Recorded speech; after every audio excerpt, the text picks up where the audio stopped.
¿Cómo están? Sean todos muy bienvenidos a nuestro primer capítulo de Brillantes, un espacio que va a estar especialmente dedicado a las mujeres y también a las disidencias sexuales que están trabajando en el arte, que tienen mucho que contarnos. Y obviamente no podríamos partir de este primer capítulo con ella, una persona realmente icónica de acá de la ciudad de Valparaíso, una artista visual, performer, una artista drag completa. Para este primer episodio de Brillantes quiero recibir acá en su casa a Ana Balmánica. ¿Cómo estás, querida? Bienvenida. ¡Ay! ¡Ah! Bien, ¿y tú? Bienvenida ¿Cómo estás? a tu hogar acá. Oye, Ana, hay mucha gente que obviamente te conoce, pero quizás hay personas que te están viendo por primera vez a través de nuestro programa en internet. ¿Cómo se explica, cómo se define Ana Balmánica? ¿Cuáles son las directrices finalmente que estás siguiendo? ¿Quién es Ana Balmánica? Ana Balmánica es un vómito emocional, sale desde las entrañas realmente. Las directrices vienen un poco del diseño, la metodología de crear personajes, porque Ana en sí es súper versátil, como que ¡ay! Nos pega una cachetada. Soy reconocida por mi estilo de ser drag, pero igual cada look en sí tiene un concepto distinto detrás.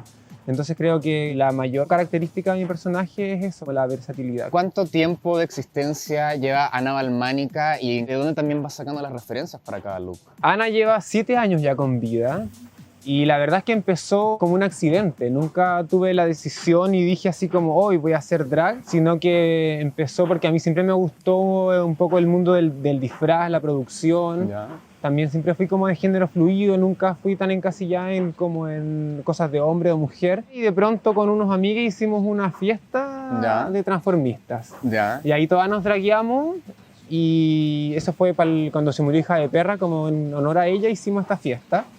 Y esa fue la primera vez que me monté. ¿Y cómo fue ese primer drag de Ana Balmánica? La primera vez que viste el espejo como con una peluca, ¿cómo era ese maquillaje? ¿Cómo era esa primera versión? Uy, un maquillaje terrible, pues primera vez que me agarraba el pincel, me hice cualquier cosa, me prestaron pelucas, zapatos, pero igual siempre fui show, como que te dije, como igual me gustaba la producción, entonces igual le puse color. Y esa fue la primera vez que me vi en drag y me vi en el espejo, fue como, uy, parece que me gusta. También el drag que estaba proponiendo en ese entonces no era tan visto acá en Chile quizás, entonces me empezaron a llamar harto de algunos lugares. ¿Cómo era ese tipo de drag? ¿Cómo lo podrías definir? Quizás un drag más andrógino, más enfocado como en la producción de arte, más que en representar un personaje femenino solamente, sino que va en la exageración y en la ironía también de lo que es ser hombre o ser mujer. Entonces también como un poco más voluptuoso, con formas y siluetas diferentes quizás a las que estábamos acostumbradas a ver. Entonces cuando empecé junto con otras compañeras como la Neptune, por ejemplo, creo que nos empezaron a llamar porque era una propuesta diferente para ese entonces. Y así fue como fue agarrando vuelo esta bola de nieve que empezó a crecer y de repente fui drag públicamente y ya no había cómo bajarse de esa nube. ¿Cuándo tomaste la decisión finalmente de decir, oye, parece que hay una escena, hay un movimiento, parece que puedo hacer lucas de esto, parece que se puede vivir un poco del drag? ¿Cuándo fue el momento en que tú tomas la decisión? Porque tengo entendido que tú también estudiaste diseño gráfico, estabas trabajando en eso. ¿Cómo fue todo ese proceso? Justo empecé a hacer drag cuando estaba en mi proyecto de título. Entonces no pude dedicarle mucho tiempo al drag y también el proyecto de título siempre te ocupa mucho tiempo y te desgasta mucho y estás como todo el día trabajando en eso. Entonces lo único que quería ya era como salir de la carrera y dedicarme solo a hacer drag. Y así fue cuando entregué el título. Después estuve un año solo haciendo drag, que también coincidió, como te dije, que me empezaron a llamar harto de algunas fiestas o algunos eventos que no eran los típicos quizás eventos de nicho de transformistas, sino que me empezaron a llamar para otro tipo de eventos como lanzamientos de cosas, y toda la plata que ganaba la invertía en comprarme pelucas, en comprarme zapatos, en armar looks. Y de ahí en adelante, o sea, como después de un año de estar trabajando en eso, una amiga que es la Pau Poblet me empezó a ayudar con los vestuarios, el Iván me empezó a ayudar con las pelucas. Iván Barría, ¿no? Sí.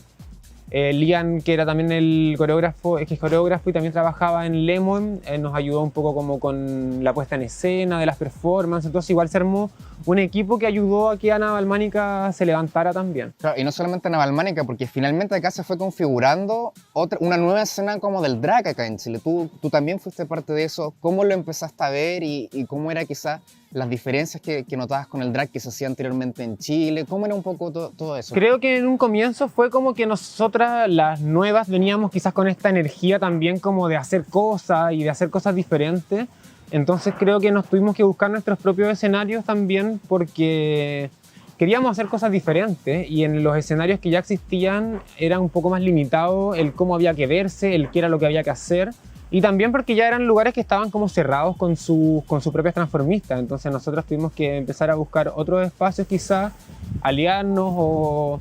Y creo también una diferencia fue que fuimos muy buenas compañeras cuando empezamos, como que nunca hubo tanta rivalidad o como este estilo más como de drag más old school, que es como de ser un poco más cizañera o como de romperle la peluca a la que va a hacer justo el show. Como muy la onda RuPaul, lo que sé como en los backstage un poco. Claro, como eso. Nosotras creo que fuimos muy buenas compañeras en general, como que nos apoyamos harto y bueno, creo que Lemon Lab como que terminó por crear como esta nueva escena, pero de antes de eso también habían muchas otras fiestas alternativas y más under, como la Quiltra, por ejemplo. Varias fiestas que se iban haciendo como esporádicamente que empezaron a consumir de este nuevo drag y que empezaron a invitar a estas nuevas drags a sus fiestas. Entonces creo que también este nuevo drag surgió del under hasta que llegó al Lemon Lab que lo agarró y lo mezcló con RuPaul y todo ese tema. ¿Qué tanto crees que influyó eso finalmente en toda la escena acá en nuestro país?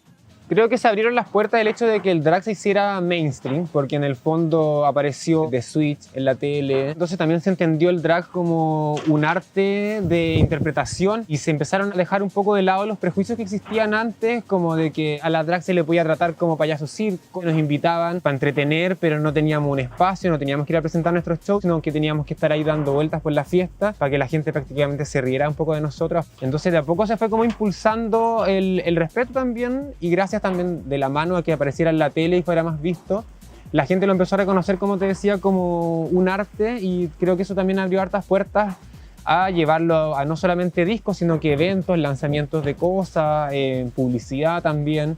Entonces creo que esa expansión que hubo de conocimiento y de escenario hacen que sea más sustentable también, porque hay más pega y hay más escenario para todas, porque finalmente creo que hoy en día a cada segundo nace una nueva drag y creo que toda tiene posibilidades, si es que lo busca, de poder estar en alguna parte. Entonces, bacán que se abran espacios y escenarios para todas. Si tú lo miras ahí, por ejemplo, en retrospectiva, ¿cuáles quizás fueron los momentos más difíciles de Ana Balmánica en los inicios? Yo creo que los principales desafíos fue poder encontrar escenarios donde performear, porque ganas habían muchas, pero no habían tanto espacio.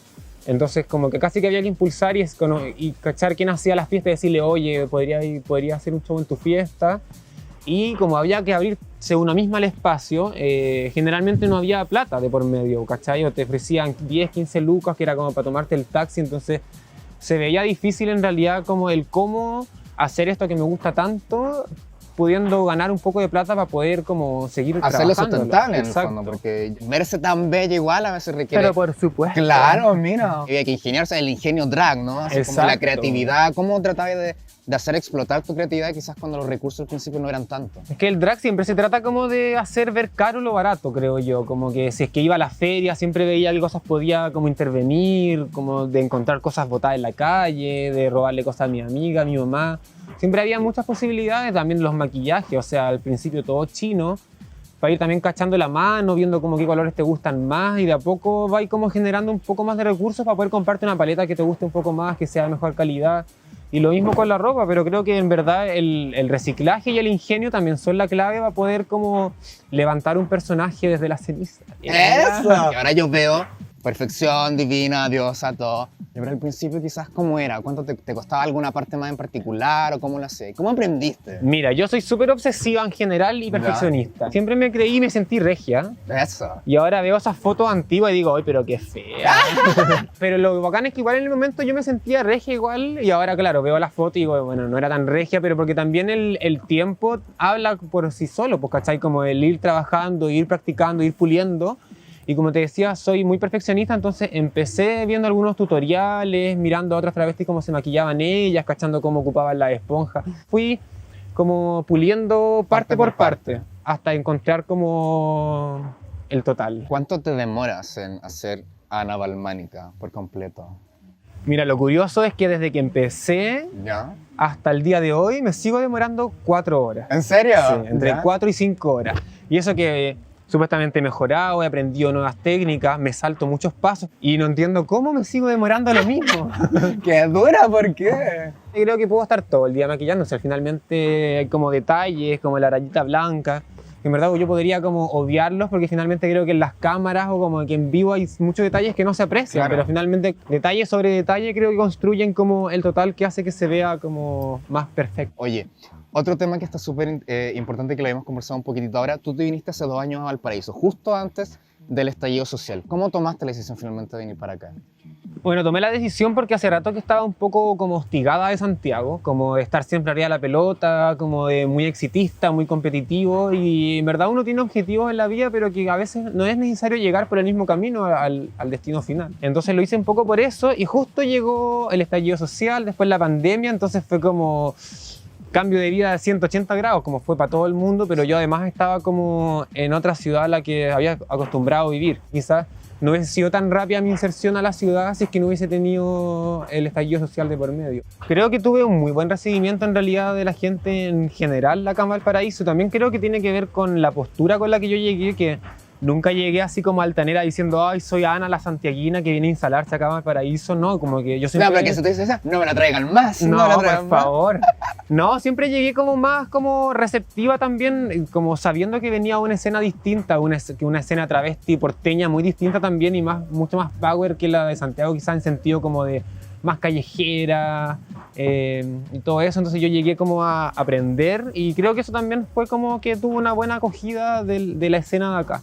Yo te vi también en Asamblea Prostituyente, hubo un gran trabajo visual que lo pueden buscar en internet, en redes, que fue organizado por La Organa. ¿Cómo fue también todo ese trabajo creativo, ese trabajo artístico, teatral que también hicieron? Y precisamente por todos estos casos de ataques que también se han dado cuenta contra la comunidad LGTBI. ¿Cómo se formó eso y cómo fue la experiencia? Mira, con La Organa empezamos a trabajar en pandemia o a finales de la pandemia, bueno, en verdad como a mediados. Que nos hicimos como buenas duplas, que ya nos cachábamos de antes, pero ya estando las dos acá en Valparaíso empezamos a juntarnos y fue interesante como los resultados que podíamos lograr, porque yo hace rato que quería como involucrarme un poco más como, no sé si activista, pero de meterle un poco más de discurso político, un poco más de como responsabilidad social también como a mi drag. Y La Organa tenía como toda esta parte ya muy desarrollada, como una persona con mucha cabeza, muy política, con grandes discursos. Entonces como nuestro mix fue como de yo me poder entregarle un poco de mis herramientas más gráficas, más estéticas, también teatrales quizás, y ella como retribuirlo también con todo lo que era la parte más teórica. Y ahí hicimos como un mix que somos nosotras dos. Qué maravilloso igual ese apañe que se da como entre los artistas, entre los trabajadores del arte y precisamente la comunidad, porque a veces, claro, uno se queda con lo un poco desde afuera, con lo que ve en RuPaul, por ejemplo, mucha gente, que también hay mucho de cizaña, mucho de show también, de este como drama creado. O también creerse una como que es capaz como de hacerlo todo y en verdad Exacto. no, pues si cada una tiene como sus áreas específicas, entonces como que siempre es bueno combinarlo y hacer drags multidisciplinares. Bueno, y con respecto a lo de Asamblea Prostituyente, justo fue porque en la pandemia sobre todo también empezaron a aumentar mucho los crímenes de odio. Exactamente. Y justo también después pasó esto de que a Isidora Caris le balearon con perdigones en la cara y perdió sus 2 ojos. Entonces fue como muy importante generar un discurso o un video que hiciera como promoción y que visibilizara todo lo que estaba pasando. Y también acá hay una red de transformistas, de chicas trans y putas en general, que son súper como apañadoras y aclanadas entre sí. Y La Organa tiene mucho contacto con ella porque trabajó en las ollas comunes con ellas también durante la pandemia. Entonces fue como, chiquillas, necesitamos hacer algo, quieren unirse. Y a mí me pareció bacán también como la oportunidad de poder mezclar varios mundos del transformismo, como lo que podría ser yo quizás, que vengo como de otro lado, nada que ver, vengo de Santiago, trabajo como diseñadora, con las chicas que trabajan en la calle, con La Organa que estaba estudiando como psicología. Entonces me pareció interesante como juntarnos a todas y ver qué podía suceder. Y nada, pues lo hicimos y salió bacán, me gustó mucho el resultado. Muchas felicidades, yo lo vi, véanlo, vamos a dejar el link por acá abajo en algún lado para que también lo vayan a chequear. Cuéntame, ¿cómo has visto tú? Ya mencionaba el caso de Isidora, esta mujer trans, trabajadora sexual que perdió sus 2 ojos. También vimos hace poco el caso de Alejandra Soto, que venía saliendo de un funeral, fue atacada violentamente, fue quemada. ¿Cómo sientes tú que finalmente que cae un poco esta responsabilidad social, política también, quizás para el drag, para la gente que está en el arte, de la comunidad LGTBIQ+, precisamente para visibilizar esto. ¿Qué tan importante es y cómo lo estamos haciendo hasta la fecha? Creo que sí tenemos esta responsabilidad de visibilizar los crímenes de odio y todo lo que está pasando, porque creo que es súper como necesario ir haciendo que todo vaya como destapándose a la vez y de la mano, porque sigue pasando más de lo que uno cree y a veces uno se rodea de cierto entorno que cree que las cosas van avanzando, van mejor día a día, una se siente como plena con sus amigas, pero salís un poco de esa burbuja y te das cuenta que el mundo exterior sigue igual de macabro que siempre, que los hombres siguen generando como el mismo nivel de odio, de violencia hacia las personas que son distintas a ellos. Entonces creo que sí es importante como unirse, no sé si es que armarse, pero sí como prepararse para tener siempre algo que decir o siempre alguna manera de enfrentar a estas personas que nos odian sin motivo alguno. Y por eso también es importante, hoy más que nunca, ver quién va a ser nuestra presidente de Chile. Bueno, tengo los nervios de punta. Sí, porque también mucha gente me dice eso como, bueno, ¿qué si el presidente tampoco va a hacer tanto? Pero bueno, independientemente de lo que haga el presidente, es a las personas que avala a este presidente, ¿cachai? Si sale Kast, en el fondo está avalando toda esta violencia hacia las disidencias, hacia las mujeres trans, hacia las mujeres en general. Entonces, la violencia que despierta en la calle, en las personas que habitan en la ciudad día a día, eso es lo que más da susto, como de que aumenten aún más en vez de que disminuyan. Pero por ejemplo, yo me acuerdo que para las elecciones del 2017, Ya. hubo un meme que se hizo muy viral, una foto que yo me acuerdo que yo la vi y dije, no, es que esto me mató porque básicamente eras tú, no andabas de drag, andabas como de civil, pongámosle. Y estabas justo, te topaste con el ese entonces cardenal Ricardo Sati. ¿Cómo fue ese encuentro? Tú te estabas parado ahí justamente detrás de él, precisamente antes de votar. ¿Conversaron? ¿Lo viste? Dijiste, llegó a la fila y dije, me voy a poner acá. ¿Cómo fue todo ese encuentro? La verdad es que yo venía de carretear. Chao. Como que habíamos pasado medio de largo con una amiga en la casa y después dijimos, oye, es que mejor vamos a votar al tiro porque ya si nos dormimos vamos a pasar de largo, así que ya, vamos a votar. Esa fue la razón de partida por la que llegué temprano a la mesa de votaciones. Ese día fui a las 10:30, ya estaba en la mesa. De hora, de las primeras.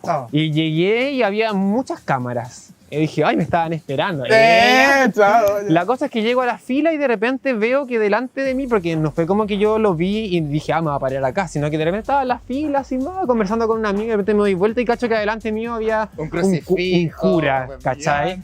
Y digo como, oye, ¿quién es este weón? Y mi amigo me dice como, es Sati. Y yo, no, mentira que estoy atrás de Sati. Y ahí veo que las cámaras que estaban como adelante estaban sacándole fotos a él. Y de repente dije, igual estoy saliendo en las fotos. Así que empecé a poner cara detrás de él, como cara de asco, cara de como, oh, ¿qué es esto? Como aprovechando ya porque sí o sí iba a salir detrás de él en las fotos. Y cuando iba ya como en el auto después, mi celular empezó así, notificaciones, empezaron, me llamaron de la radio Bio Bio, del Mega y como de medio. Yo como, ¿pero qué está pasando? Y ahí caché que como que algún periodista debe haber cachado que yo era Navalmánica y puso como a Navalmánica versus Sati, algún cola. Obvio que había un cola en algún equipo. Y ahí me identificaron y empezaron a hacer como toda esta dualidad como de el nuevo Chile versus el viejo Chile, como el paralelo que había entre Sati y yo. Pero tampoco tuve tanto tiempo de pensarlo en ese entonces porque justo después tenía una sesión de fotos. Entonces de ahí me fui a montar después de ir a votar. ¿De qué hora dormiste, bueno? Uy, ese día dormí muy tarde porque después tuve que ir a una entrevista que me hicieron en la tele. Así que fue como un golpe de suerte. Tú también ya lo mencionabas, la importancia precisamente de ir creando finalmente los espacios para nosotros mismos cuando naturalmente quizás los espacios no se dan o no son tan numerosos. Acá precisamente también en Brillante estamos tratando de dar esta instancia para mujeres, para disidencias también que están ligadas al arte y al arte performático. ¿Cómo ves tú finalmente la escena de aquí al futuro? ¿Cuáles son los proyectos que se vienen para Navalmática? Y también teniendo en vista y consideración esto mismo que tú nos dijiste, como la importancia de que cada uno vaya abriendo sus espacios para tratar de armarse el camino precisamente como lo ha hecho a Navalmática. Creo que en verdad nos llamamos comunidad LGBT no por nada, sino que somos una comunidad porque como tú bien decías, somos personas que hemos tenido que hacernos nuestros espacios laborales donde poder trabajar, nuestros espacios para poder movernos, nuestras propias fiestas, nuestros propios escenarios. Y creo que hoy más que nunca hay que seguir como pensando en ese concepto como de comunidad, sobre todo como entre mujeres y disidencias, y estar como más unidas que nunca, yo creo, como dejar de lado un poco esta diferencia entre todas las colas somos igual bien pesadas. Entonces dejar quizás un poco en este momento todas esas weas de lado en realidad y como preocuparnos de lo que es más importante ahora, que creo que es como que no nos destruyan, que no nos pisoteen, porque como te decía antes, creemos que seguimos avanzando, creemos que seguimos teniendo nuestros espacios, pero a veces no es así también, como los hombres, como a veces por más colas que sean, igual tienen mayor representatividad que algunas mujeres en algunos espacios, ¿cachai? Entonces creo que depende de nosotras mismas hacer que esas cosas dejen de suceder. Y por eso también creo que bacán que se abran espacios como Brillantes, donde podamos conversar estos temas, donde se visibilicen ciertas personas también. Así que muchas gracias por la invitación. No, a ti por recibirnos en tu casa, querida vecina.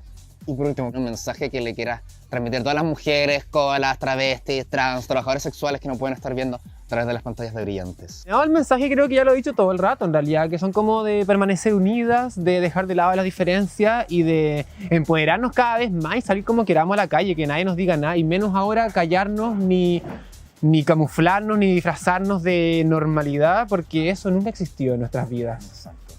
Oye, Ana, nuevamente mil gracias por recibirnos a nosotros y a todo el equipo. A ustedes, la gente, también muchas gracias por acompañarnos y nos vemos en un próximo episodio de Brillantes. Muchas gracias. Chao.